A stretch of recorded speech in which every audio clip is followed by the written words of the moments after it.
एक लड़की जो है निर्वस्त्र होकर के अपने पति के सामने प्रस्तुत होती है और पति से संबंध बनाने का हर संभव प्रयास करती है, लेकिन पति उसके सामने उसके आगे देखता नहीं है। उल्टे ही पति जो है उससे थप्पड़ मार देता है। वह लड़की जो है नाराज होकर के उस लड़के के माँ के पास आती है और उस माँ से बोलती है कि आपका लड़का किसी काम का नहीं है, इसके साथ मैं अपनी ज़िंदगी तबाह और बर्बाद नहीं कर सकती। फिर जो माँ कदम उठाती है, वह बात जानकर आप हैरान हो जाएँगे, परेशान हो जाएँगे, सोचने पर मजबूर हो जाएँगे कि आखिर कोई माँ ऐसे कैसे कर सकती है, इतनी बड़ी कदम कैसे उठा सकती है। इसी कहानी को मैं इस वीडियो में आज बतलाने का प्रयास करूँगा। तो इससे पहले नमस्कार, आदाब, सत श्री अकाल। मैं भागीरथ ठाकुर आज जो आपको सच्ची कहानी सुनाने जा रहा हूँ, यह सच्ची कहानी औरंगाबाद के भिखारीपुर गांव की है। दरअसल भिखारीपुर गांव में एक अभिषेक का परिवार बड़े खुशहाली ढंग से रह रहा होता था। उसके परिवार में उसके पिता, उसकी माँ और वह एक छोटा सा बच्चा था और बड़े ही खुशहाली ढंग से उसका परिवार चल रहा था। इसी बीच एक संजोग आता है और अभिषेक का पिता इस दुनिया को छोड़कर चले जाते हैं। अब माँ के कंधे पर एक अभिषेक का बोझ आ जाता है और माँ किसी तरह मेहनत मजदूरी करके अभिषेक को पालने पोसने लगती है। लेकिन अभिषेक का रवैया जो है वह एकदम गुमसुम रहने लगता है। वह किसी से विशेष बातचीत नहीं करता है, माँ से भी वह विशेष रूप से बातचीत नहीं करता है। लेकिन समय बीतने लगता है, माँ यह बात सोचती है कि पिता का साया इसके सर से हट गया है, इसलिए ऐसी व्यवहार यह कर रहा है। धीरे धीरे समय बीतने लगता है और समय जो है इतना ज़्यादा बीत जाता है कि अब वह अभिषेक युवा हो जाता है। अभिषेक का एक दोस्त होता है सूरज, और सूरज जब भी उसके घर आता है तो सूरज के साथ वह अच्छी ढंग से बातचीत करते रहता है। सूरज के साथ ही वह एक अच्छे ढंग से बात करता है, अन्यथा किसी भी व्यक्ति से वह सही ढंग से बात नहीं करता है। वह गुमसुम ही रहना पसंद करता है। जब समय बीतने के दौरान जो है अभिषेक 20 वर्ष का हो जाता है, तब माँ सोचती है कि क्यों ना अब इसका शादी कर दिया जाए। कहीं शादी किया जाएगा और इसको एक नया जीवन साथी मिलेगा तो उसके साथ इसका जीवन जो है हो सकता है कि खुशहालियों से भरे, हो सकता है कि उसके साथ यह हंसी खुशी रहे। कारण कि माँ तो माँ होती है, माँ का हर प्रयास से पुत्र को अच्छा से अच्छा बनाने का होता है और उसी सोच के तहत माँ जो है आगे कार्य बढ़ाती है और बगल के ही एक गांव में अपने बेटे की शादी की बात चला देती है। लड़की बड़ा ही खूबसूरत होती है और रिंग सेरेमनी के हिसाब से उस लड़की से तत्काल जो है अभिषेक का मंगनी करा देती है और यह एक भाव हो जाता है कि वह एक दूसरे से बातचीत करने लगे, एक दूसरे से मिलने लगे। लेकिन यह सेरेमनी भी होता है, उसके बावजूद भी अभिषेक जो है उस लड़की से सही से बात नहीं कर पा रहा होता है। लड़की का नाम शिवानी होता है, वह बड़ी ही खूबसूरत होती है।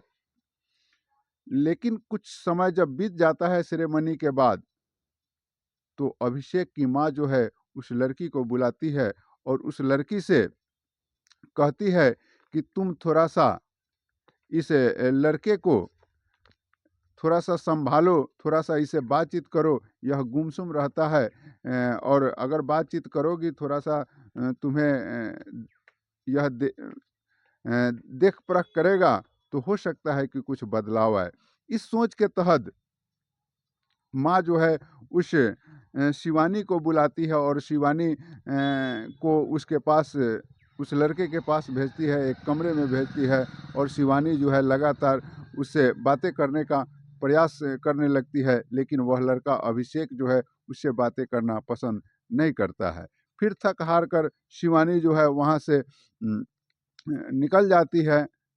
फिर कुछ दिन बीतने के बाद माँ जो है शिवानी से कहती है कि बेटी, अब तुम इसी के साथ तुम्हारा जीवन बीतना है और मैं नहीं चाहती हूँ कि तुम्हारी ज़िंदगी किसी भी प्रकार से तबाह और बर्बाद हो।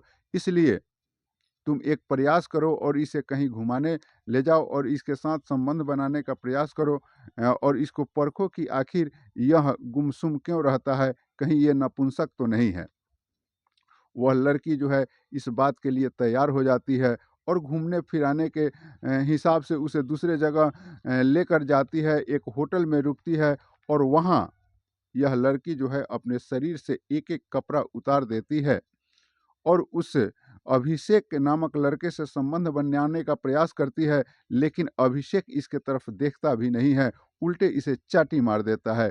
दोनों में नोक-झोंक हो जाती है, दोनों में कहा-सुनी हो जाती है और शिवानी जो है वहाँ से अभिषेक के माँ के पास आती है और अभिषेक के माँ को यह बात बतलाती है कि आपका पुत्र जो है इस हिसाब से कृत्य कर रहा है, मैं इसके साथे अपने ज़िंदगी को तबाह नहीं कर सकती। और शिवानी जो है इन बातों को बोल कर के वह अपने घर को चली जाती है। उसके बाद जो है माँ तो माँ ही होती है, माँ इसे कहाँ हटाए, ये अपने दुखड़ा को किसको सुनाए, यह समय को फिर से बिताने लगती है। इस बीच एक दिन सूरज फिर आता है और फिर अभिषेक और सूरज दोनों जो है खिलखिलाकर बातें करने लगते हैं और एक कमरे में चले जाते हैं। माँ जो है यह विचार करती है कि आज हम इसे जानना चाहेंगे, हम इसे परखना चाहेंगे कि आखिर इनके साथ इसका रिश्ता इतना सुंदर क्यों है और वही रिश्ता शिवानी के साथ अच्छा क्यों नहीं है। अब जो है माँ जो है उनको दरवाजे में जो छिद्र होता है उस छिद्र के माध्यम से देखते हैं तो माँ की आंख फटी की फटी रह जाती है, कारण कि वह दोनों एक दूसरे से संबंध बना रहे होते हैं। माँ जो है उस दरवाजे को तोड़ती है और घर के अंदर प्रवेश करती है, कमरे के अंदर प्रवेश करती है और फिर से उसे डांट और फटकार लगाती है सूरज को और सूरज को कहती है कि आइंदा आज से तुम हमारे घर नहीं आओगे। और अपने बेटे के सामने जो है माँ एक बड़ी एक्शन लेती है, अपने शरीर से सारे कपड़े उतार करके यह परखने का प्रयास करती है कि आखिर इसमें मर्दानी ताकत है या नहीं है। बेटा जो है यह बात कहता है कि यह क्या कर रही हो माँ, यह क्या कर रही हो माँ, लेकिन माँ एक बात सुनने के लिए तैयार नहीं होती है। वह प्रयास करने लगती है कि यह लड़का जो है हमारे साथ संबंध बनाए, लेकिन उसी के बगल में एक चाकू रहता है और उस चाकू को उठाकर अभिषेक जो है जगह-जगह पर माँ के ऊपर वार कर देता है और माँ जो है वहीं पे ढेर हो जाती है। अब जब माँ के ऊपर जो वार करते रहता है, तो घर से जो चिल्लाहट की आवाज़ निकलती है और उस चिल्लाहट के आवाज़ को सुनकर अगल-बगल के लोग जुटते हैं और अगल-बगल के लोग जब उस दरवाजे को खोलते हैं तो देखते हैं कि निर्वस्त्र हुई माँ जो है वहाँ पर मरी पड़ी हुई है और वहीं निर्वस्त्र अवस्था में जो है अभिषेक भी वहाँ है। अब जो है ग्रामीण जो है आनन-फानन में पुलिस को सूचना करते हैं। पुलिस जो है वहाँ पहुँचती है और पुलिस पहुँचने के बाद अभिषेक को अपने कस्टडी में ले लेती है। उस माँ के जो निर्वस्त्र माँ थी, उसको अपने कब्ज़े में लेती है और उस लाश को जो है पोस्टमार्टम के लिए भेज देती है। अभिषेक को पूछताछ के लिए थाने ले जाती है।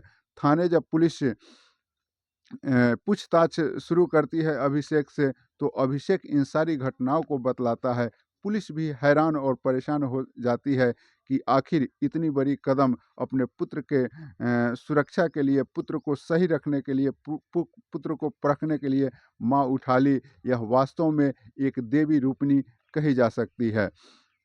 मित्रों, यह वीडियो मैं किसी को दुःख पहुँचाने या परेशान करने के लिए नहीं, अपितु आप सतर्क हो सके, सशक्त हो सके, जागरूक हो सके, इसके लिए लाया हूँ। कारण कि इस तरह के कृत्य इस तरह से समाज में कुछ न कुछ रूप पकड़ लेता है, जिससे मानवता भी सर्वसार होने लगता है और ऐसी ऐसी माँ को भी जन्म लेना पड़ता है कि अपने पुत्रों को इस हिसाब से परखे जो अगर लोग बाग के पास जाए तो रिश्ता सर्वसार हो जाए। बाकी मिलते हैं अगले वीडियो में, अब तक के लिए इतना ही। जय हिंद।